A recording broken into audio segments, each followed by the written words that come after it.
Welcome to the Academy of Self-Mastery, where transformation meets action. I am Eugene Holden. I'm one of your guides on this journey of personal growth, mindset shifts, and deep self-awareness. Each episode, we dive into the tools, wisdoms, and strategies you need to break through limitations and step into your highest potential. There is no fluff here. There are no shortcuts, just real conversations, practical insights, and a community dedicated to mastery in every area of life. So, if you're ready to unlock your power, elevate your mindset, and create a life by design, then let's get started. Welcome to the Academy of Self-Mastery podcast. Welcome to the deep end. Let's dive in.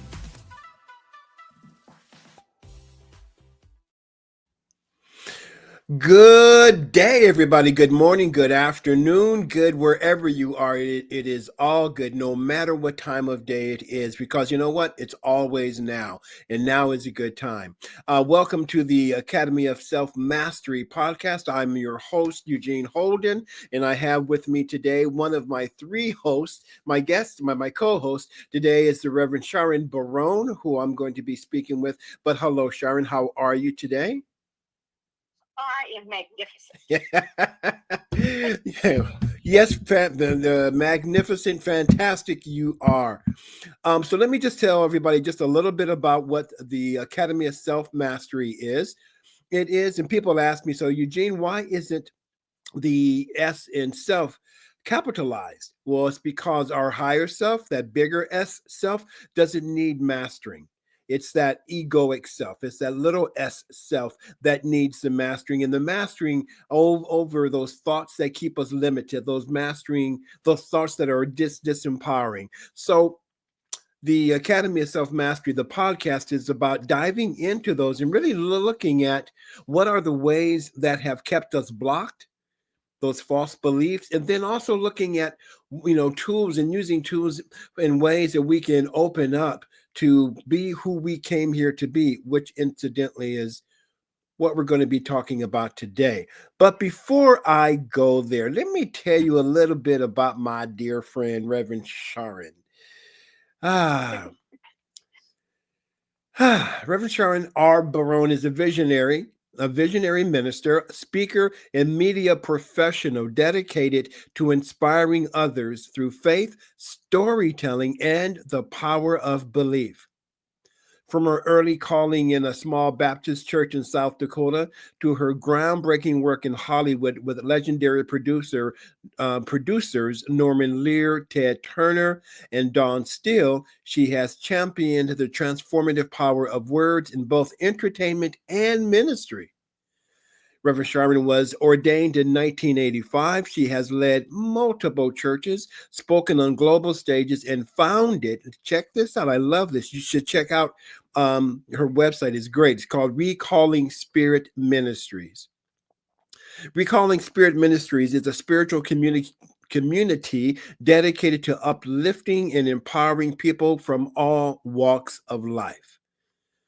I'm not going to read the whole thing, but I do want to say, with the deep passion for faith-based storytelling, Sharon, my beloved friend, blends ministry and media to bring the teachings of Spirit through new and impactful platforms, guided by Proverbs 23:1.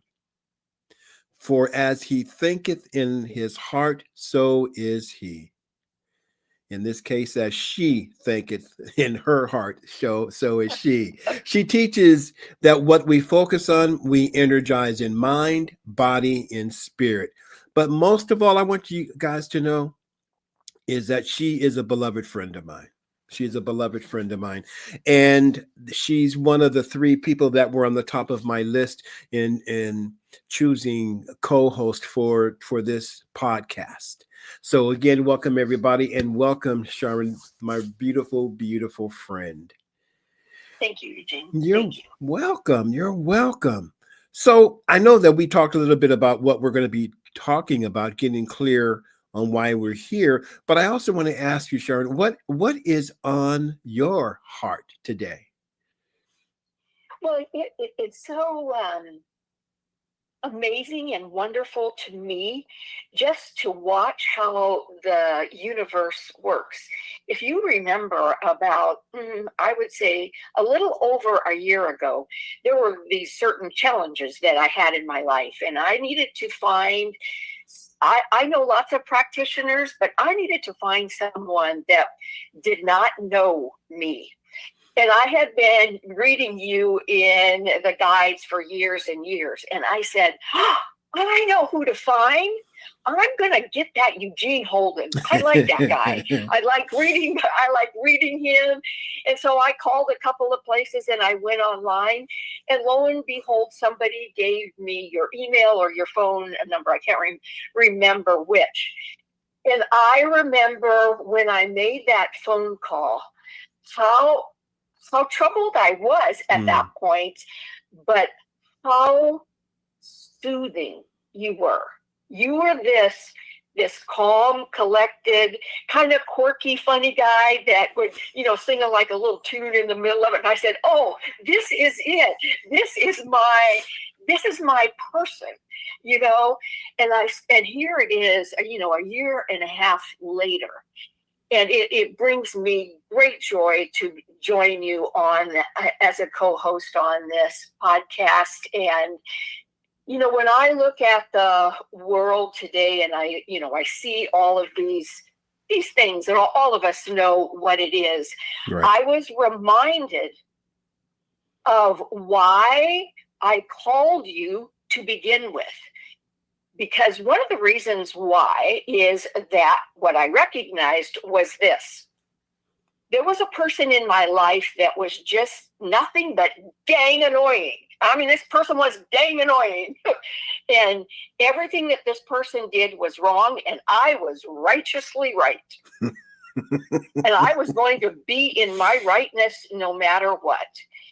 And after we did some work together, what I realized, and I think it's really appropriate for the world that we are living in, we cannot accuse somebody else of being wrong or being controlling or whatever it is without us recognizing that it's something within us. That person that I was making wrong, how did I know that person was wrong? Because there was a place in me that made that person wrong. Yeah. We can't accuse somebody of something unless there's a recognition within ourselves. Right. Right. So I'm not accusing anybody any longer. I'm just bringing the joy, love, and happiness that I know, because is what pure spirit is about. Yeah. I love that word, recognition. Well, first of all, thank you for all of that that you said, about me and all that. And it's interesting, and I'll get to the word recognition, but as you were speaking, it reminded me, because that was the end of 23 or the beginning of 24 that you and I met, right? And Yes. Somewhere along the line, you said, Eugene, I have this feeling that we're going to be doing some work together. Mm-hmm. And here we are, right? Mm-hmm. And so going back to that recognition, when I judge someone for being whatever, and I recognize it, so I have to look at me, I have to look at myself, right? So which is a great practice, right? When something comes up and I'm triggered by whatever someone does or says, then I had to learn how to do this and then have the willingness to do it, right? Okay, what is it within me that is triggered, right? And as you said, that which is a knowing, and I can recognize it. I love the word recognize it, because the word recognize means to know again.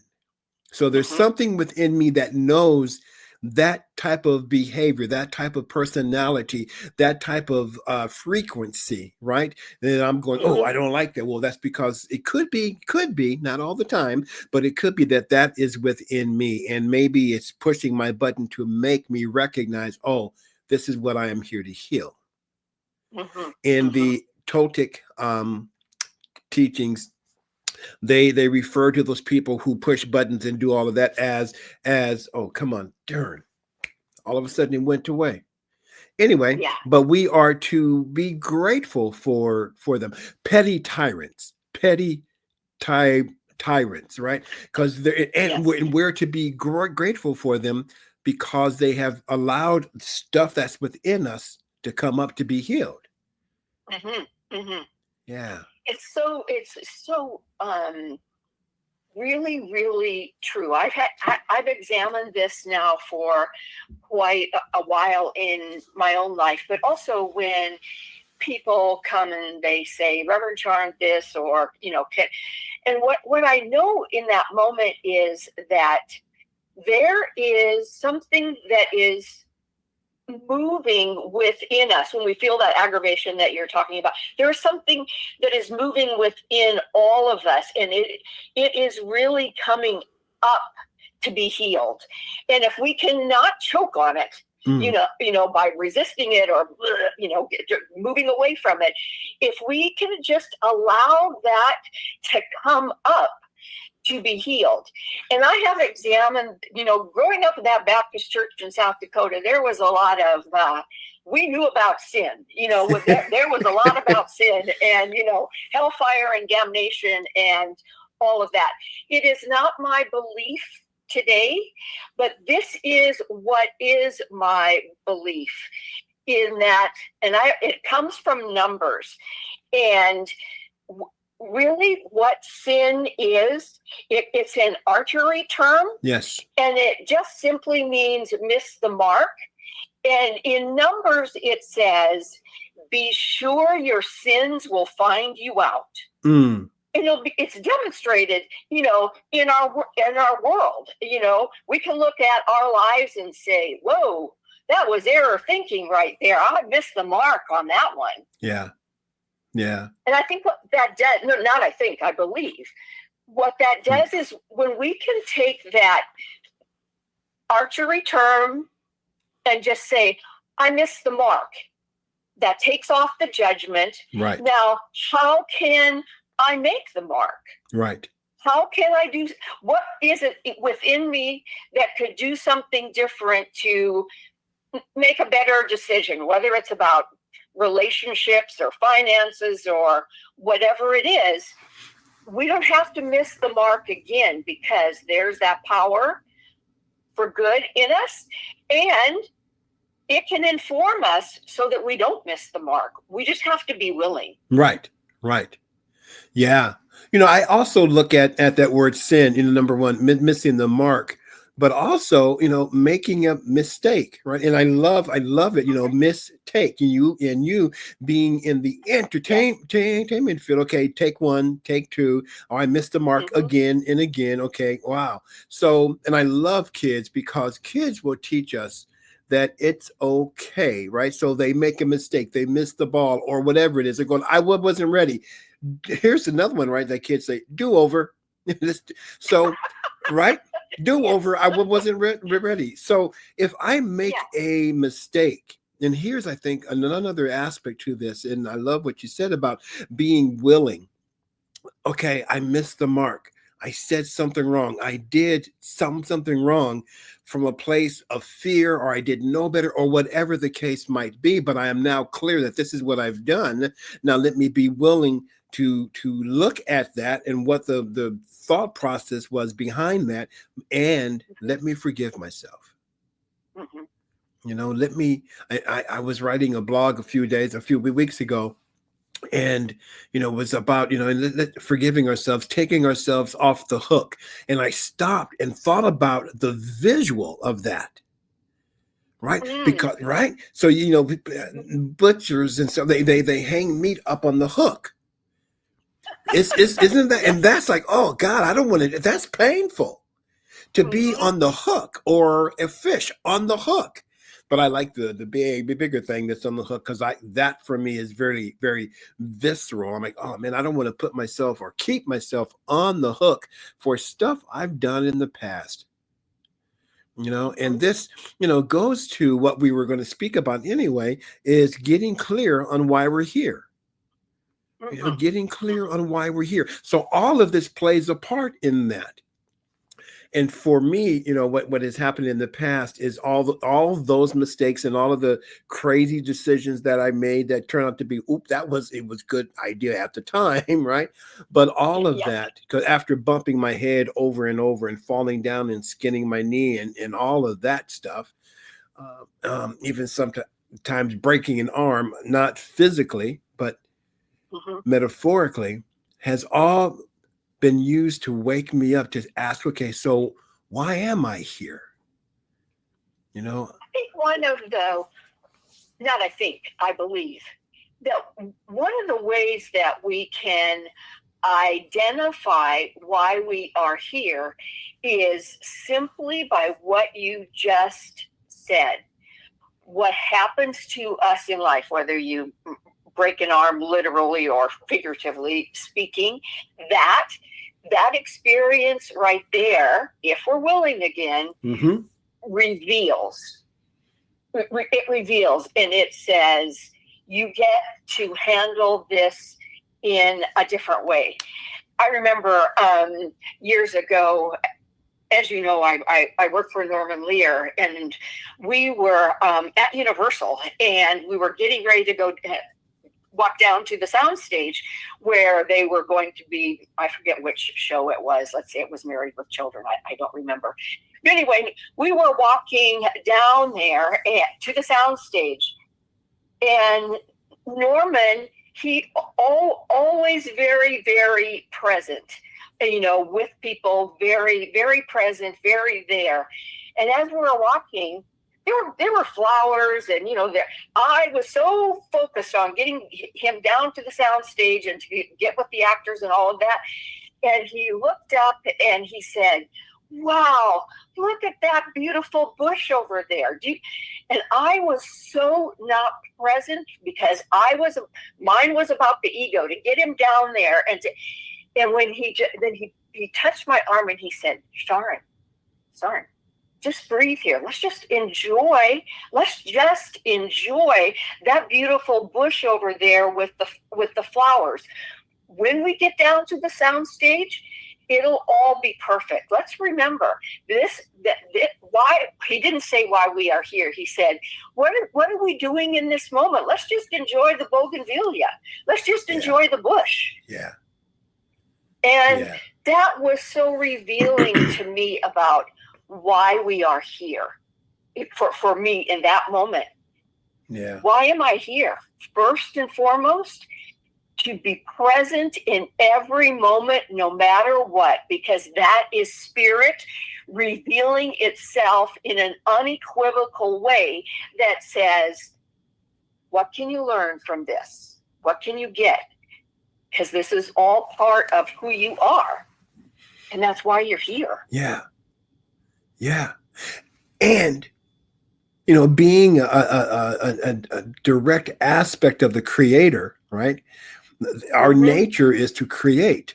We can't help but to create. Mm-hmm. We have choices, right? And then you will hear folks say, well, we always have a choice. We always have a choice.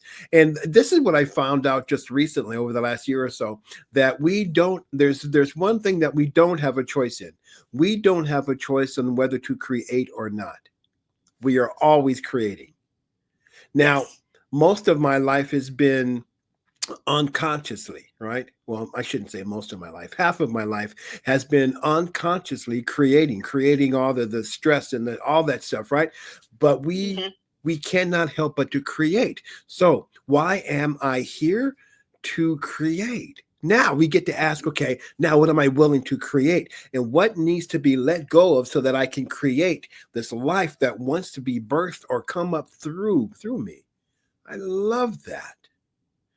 That's key. That what you just asked right there is, what do I need to do to let go of so that I can create this magnificent life that the laws of the universe allow us to do? Yeah. Because what we put out, it always comes back. It's just the way that the law works. Yeah. And Go ahead. go ahead. Well, what I want to add to that was that that whole idea about choice, if we look at, the master Jesus and what he taught and all of that, to me, Jesus taught two things. Jesus taught love, and he taught forgiveness. And for me, in every moment, we have an opportunity to choose love or to choose forgiveness. Yeah. Yeah. And I think, Eugene, in this world that we are currently experiencing, we need to choose more love. Yeah. Yeah. In everything, with our neighbors, buying a car, whatever, we need to choose more love. Yeah. And where does that love begin? It begins right here, right where we are. Yeah. Yeah. And isn't love the reason why we're here? Yeah. Yeah. Yeah. Yeah, it is. It is, and it's interesting, right? And as cliche as that may sound, but it's still something that is very potent, love. Because if it weren't for love, we wouldn't be here, right? If it weren't for love, for me, love is what. No, let me put it this way. I was doing a meditation years ago, and asked myself the question, what breathes this breath? It took me a few days being in that question. I didn't meditate throughout, day and night, but I would come to my practice every day and ask that question. And it took a few days for the answer to come for me. And so what breathes this breath? And the answer that came up, Charn, was love. Love breathes this breath. Okay, why? And the answer that came, it didn't take long for this one to come. Love breathes this breath so that love can experience life through me as this body temple, this personality named Eugene.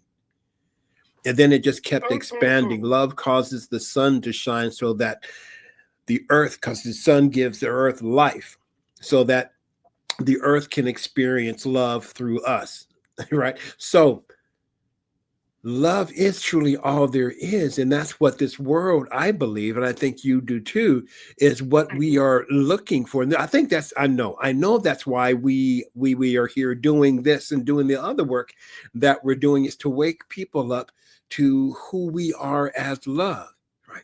And as cliche as it may sound, but when you think about it, one of my favorite songs from 1968 was by Jackie DeShannon.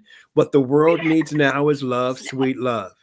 Lord, we don't need another mountain. We don't need any. So now, again, as cliche as this may sound, it's really what will heal the planet with all the bull that's going on, right? And all the bullshit that is going on. And we get to look at that. That's it, right? And what I also like about that word bullshit, we can look at bullshit as manure for the new growth. As a rancher's daughter, you got it. Right. Yeah, there's stuff going on. There is no hiding our heads in the sand. There's stuff going on. Okay, who am I to be in this moment? Am I going to be distracted from who I am?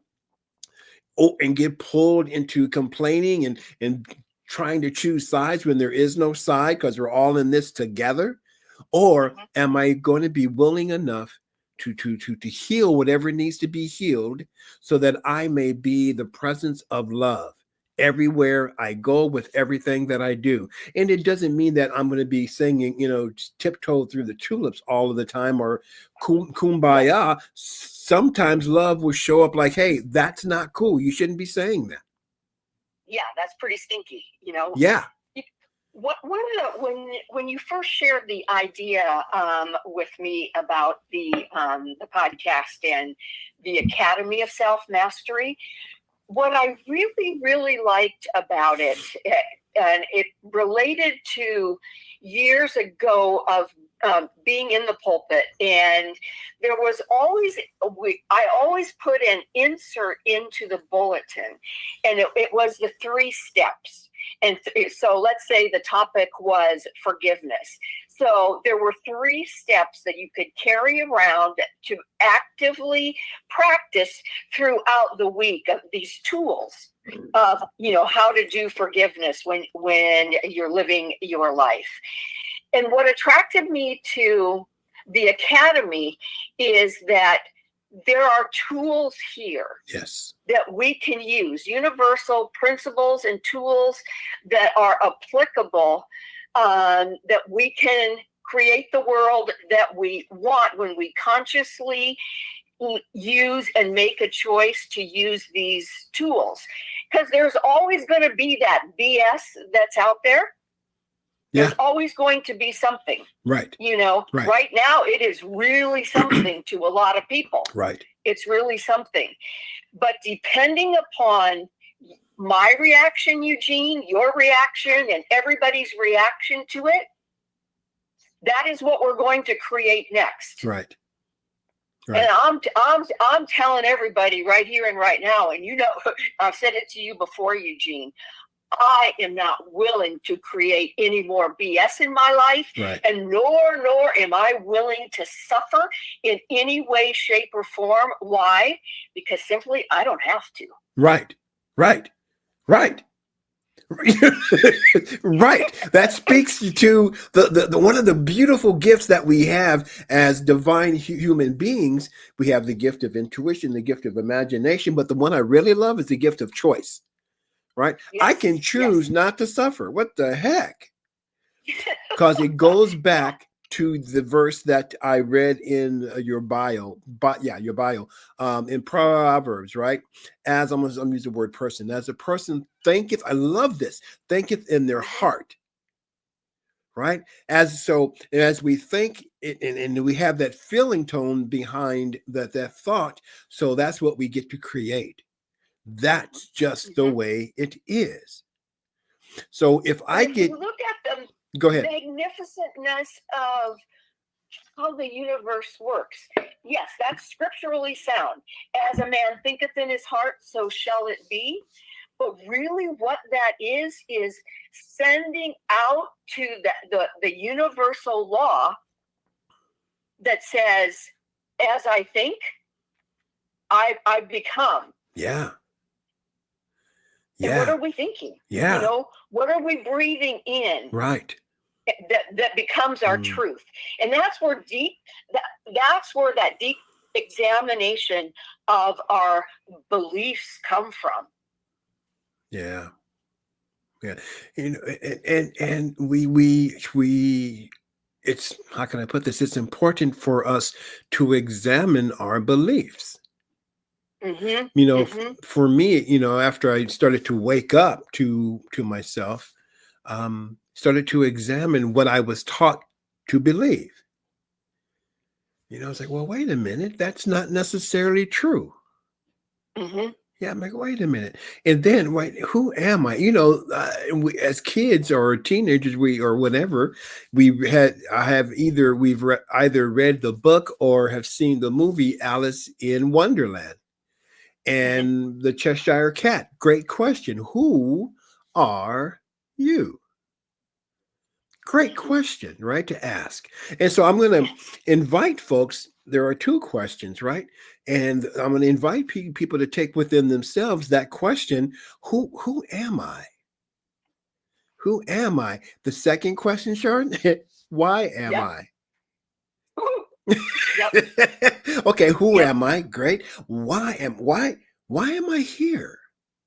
Is it just to live, get up in the morning, take a shower, eat breakfast, get in the car, go to work, come back home, eat dinner, go to bed, just to start that again? Or are we here to touch lives, to do that and to touch lives while doing that? And to touch a life is not hard. Just smile. Yeah. I love the energy of a smile. I have a question for you. Uh-oh. As a spiritual coach, a life coach, and all of your background in this teaching and creating your life the way that you want, that first question that you asked, who am I, what would be the tools that you would put behind that Oh, to great guide question. someone to say, how do I examine who am I? Great question. Great question. And so what I would say, and I've done this with clients and others, is it's just not a matter of asking the question. What you want to do is to get get a pad of paper and something to write with, and get still. Take a few breaths, and Mm-hmm. really, get into a nice quiet space, not just physically, but within as well, and that may take a few breaths if you're not a meditator yet. Then Mm-hmm. just take a few breaths, and then ask the question, who am I? And then write Mm-hmm. down, well, I am, right? And it doesn't matter what comes up, right? Mm-hmm. Just go ahead and write. Well, Mm-hmm. who am I? I am Eugene Holden. Great. Who am I? I am a teacher. Great. Who am I? I am a percussionist. Who am I? Now, here's the thing about those three questions, or those three answers. Mm-hmm. Those are answers of what I do. Doesn't necessarily point to who I am. Mm-hmm. Who am I? Oh, I am the channel of creation. Who am I? So that would be the tool, is to get still, have something to write on and to write with, get still, ask the question, then be willing to listen. To be It's key. willing to listen. Be willing to listen Yeah, be and willing to not listen. resist whatever Yeah. comes out. Yeah, and write down whatever comes up. Write Mm-hmm. that down. And because now you see it, now we get to see it in front of us and go, okay, so what does that really mean? And how does that Mm-hmm. show up? So it's Mm-hmm. really about introspection, right? Let me look at me. I love the word blame, right? Well, You love the word what? What was that? to blame, folks Oh, blame, blame. right? Blame, right? And Okay. this is why, right? Because when we blame people, we blame others for the way that we feel, and we point fingers. And I'm sure that people have heard this before. When we're pointing one finger at someone or something, we have three fingers pointing back, right? Well, Mm-hmm. blame, the word BLAME, stands for because looking at me ain't easy. I never heard that before. Thank you, Academy of Self Mastery. I learned something. Wow.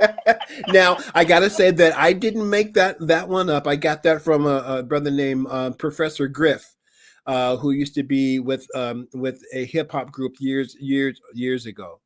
Um, and but so I was listening to him on a podcast, and he actually got that from his wife. But I love that because Mm-hmm. looking at me ain't easy. Because I don't because for me it took a number of experiences before I'm saying, okay, Eugene, you need to look at you. And for me it was, why are you, Eugene, not willing to be loved? Because it had to do with a relationship, and this woman loved me so much that it scared me, Mm-hmm. and I sabotaged the relationship not once, Jeremy, but twice, right?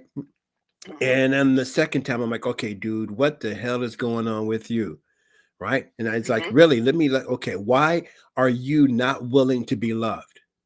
Whew. Yeah. Going back Yeah. to getting clear on why I'm here.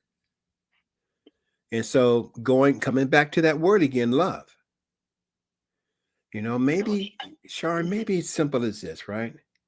Getting Mm-hmm. clear on why we're here. And I believe we've already said it, that we're here to love. Yeah. you know. Jackie DeShannon and then Dionne Warwick did the same song a year later. There are so many love songs around that Mm-hmm. have been made for years, and the one that everybody knows. And every time I do it live with someone, well, I don't do the song, but when I bring it up, I can always depend on people responding. Right, all we Mm-hmm. need is love. So what da da da and everybody does that, right? What da da. But that's what it is about. All we need is love. Yeah, we got a And lot of we look at that in such a, not that love is simple, right, because but it's it is not. It is profound. Yeah.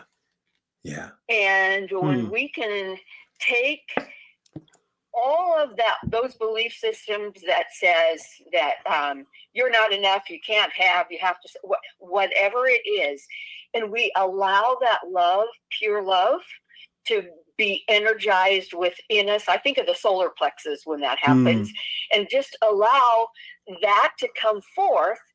And then we're at the grocery store, and there's a person ahead of us that can't, I'll say it's a woman.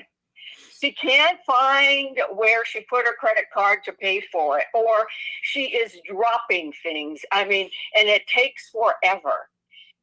And we have a choice, whether it's the woman at the grocery store or the guy at the gas station that annoys us. We have a choice in that moment, Eugene, to allow the reason why we're here and love to come up, to be patient, to be kind, or we can make another choice and to be aggravated and stew in our old beliefs and stuff. Right. Which is easier? To me, I say, I'm going to choose love. Right. And visualize that person moving forward, finding their keys or whatever it is, or supporting them in any way that we can. Because I believe that's what the message in that song is. Love, sweet love is all there is. Yeah. Yeah. It's the only thing that there's just too little of. And it's easier for me to choose love by, okay, how can I help you? It's interesting when we look at stuff that has happened in the USA in terms of disasters, and to watch how people come together. And it seems like it's easy for people to come. People want to serve. Well, that comes from, I'm going to say it this way, Sharon, that comes from a need to serve. How can I help my brother and sister? Because it's all part of that oneness that we are. It's not only is it the humanity aspect of it, or the humane thing to do, but there's something in us that recognizes that could be me next time. Right. That's my brother and sister over there. I may not know their name, right, but I know they're a part of who I am. Right. So let me get the shovel out and do the debris with you. Right. Let me bring you food. Yeah. Let me give, because love wouldn't you agree, Eugene, that love is a giving nature? It's part of giving. And you said it earlier in the podcast that why are we here? We are to give of who we are, which is love. Yeah. The way that I look at it is that there's this divine intelligence, call it whatever, call it God, call it Allah, call it whatever. But there's a divine intelligence that decided that it wanted to experience life as me and as you and as everyone else. And so we come to this plane forgetting who we truly are, which is why that question, who am I, is so powerful, because we forgot who we truly are. We were taught something, and we were taught that we were something else or someone else from who we truly are. And as we start to step into who we truly are, I am here to help my brothers and sisters in any way that I can. And it doesn't mean that I need to go and, do anything big or earth shattering. Again, just a simple smile. Hey, how are you? Yeah. And for all of us to remember that in Genesis, it says, and God saw what it created and it called it good. All of it. All of it. Yeah, on the spirituality side, right? What's that saying? The difference between spirituality and religion. Religion is for those who are afraid to go to hell. Spirituality is for those who've been there. That's the second one you got me on. I never heard that one before either, but yes. So let's Yes. get this tap back into the spirit. So what I want to leave, folks with is connect with the breath. It's so important to breathe. Mhm. It's so important to breathe. And we are in these times, and I believe that we're in great times. We're in, people who are on the path, and we are all on the path in some form or fashion. Some of us don't know that, but it's okay until they ask the question, who am I and why am I? Mhm. Mhm. But as we learn how to breathe, take a nice deep breath and allow that breath to do two things. Number one, Sharon, is physiologically speaking, a nice deep breath and that exhale is a signal physiologically to the body to relax. Mhm. Right? That's the first thing Yes. that I love about the breath. And the second thing that I love, just as important, is it reminds me that there's only now. What I mean by that is try to take a breath for 2 minutes from now. Try to breathe for 3 minutes ago. You Mhm. can't, right? We can only Yes. breathe now. And what I love about now, in this moment, I don't need anything in this moment. Mhm. I used to get caught. Okay, I need to do this. I need to do that. Okay, I don't have this. But in this moment, I have everything that I need. Mhm. Mhm. So Yes. Yes. breathe. Yeah, yeah. Getting clear on why we're here. Mhm. And that starts with who am I? Yeah. Who am I? And breathe into it. And breathe into it.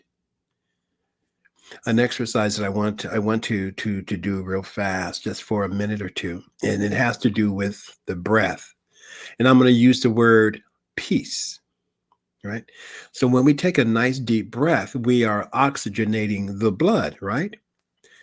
So imagine, again, going back to that great gift, one of the great gifts that we have is imagination, to imagine peace. Then when we inhale peace, imagine that peace also oxygenating the blood. How cool is that? Mhm. Mhm. So let's Mhm. so let's let's do that just for a moment, okay? So we just take a nice deep breath, closing the eyes. If you're driving, don't close your eyes, Mhm. but you can still inhale and exhale. And now in this breath, imagine what peace feels like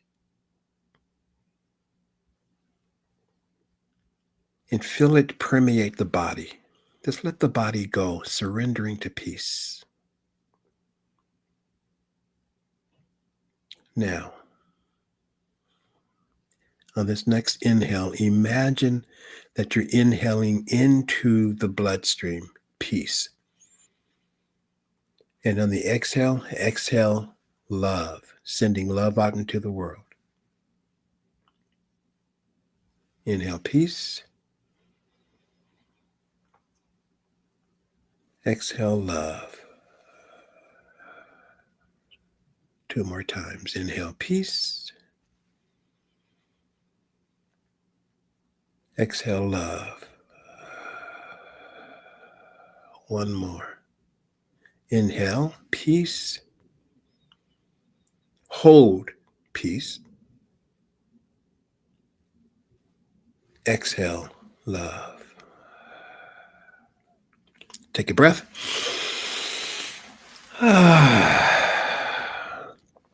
My beautiful beloved friend, thank you so much for being a co-host. This is our second episode. Hey, so Yeah. thank you so very much for your sacred yes. One day, I think I'll tell the story when we're all on about Mhm. how the universe always says yes to me.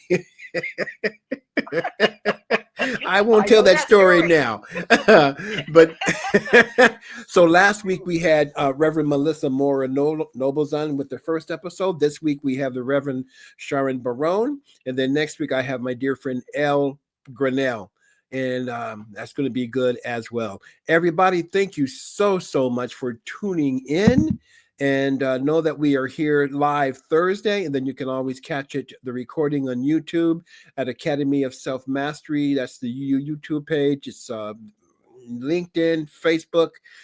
We are here to help change the world. Any last words, my beautiful friend?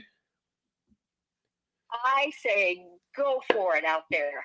Choose love in an extraordinary, magnificent, loud way, wherever you go and whoever you are with. Choose love. Mm-hmm. All right. We'll see you next time, everybody. Peace and blessings.